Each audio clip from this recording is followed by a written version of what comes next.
আজকে আমার হাতের স্পেশাল ডিশ চিলি ফিশ, সাথে গরম ভাত।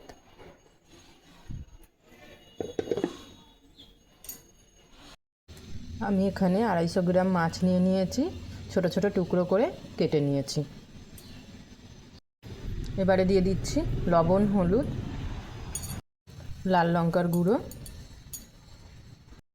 আর এখানে একটা মশলা বানিয়ে নিয়েছি, আদা, রসুন, পেঁয়াজ আর লাল লঙ্কা। এবার এই মশলাটা পেস্ট করে নিয়েছি, সেটা দিয়ে দিচ্ছি।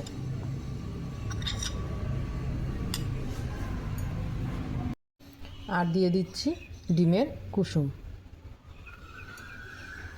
ডিমের সাদা অংশটা দেব না, শুধু কুসুম দুটোই দিয়েছি।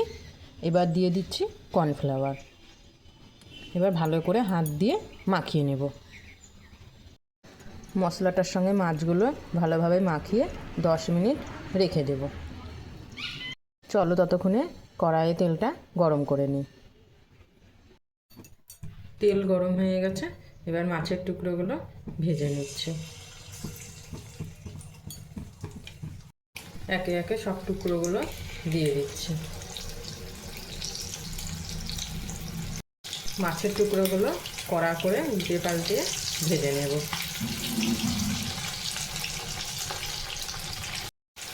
মাছের পিসগুলো ভাজা হয়ে গেছে, এবার তুলে নিচ্ছি।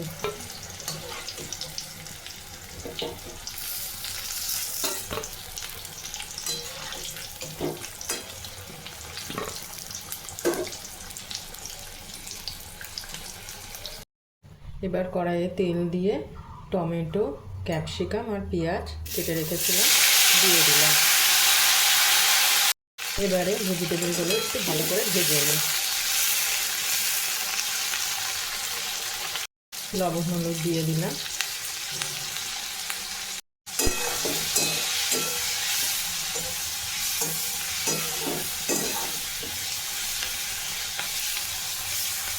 এবারে দিয়ে দিচ্ছি dark chilli sauce, soya sauce আর টমেটো সস। 5 মিনিট কুক করে নেওয়ার পর মাছের টুকরোগুলো এবার দিয়ে দিচ্ছি। 2 মিনিট নাড়াচাড়া করে একটু ঢেকে রাখবো, গ্যাসটা কমিয়ে দিয়ে। তাহলেই আমাদের চিলি ফিশ একেবারে রেডি। একটু বেশি গ্রেভি চাইলে টমেটো সস আর একটু দিয়ে দেবে। গরম গরম ধোয়া ওটা রেসিপির সাথে গরম গরম রাইস দিয়ে পরিবেশন করবে।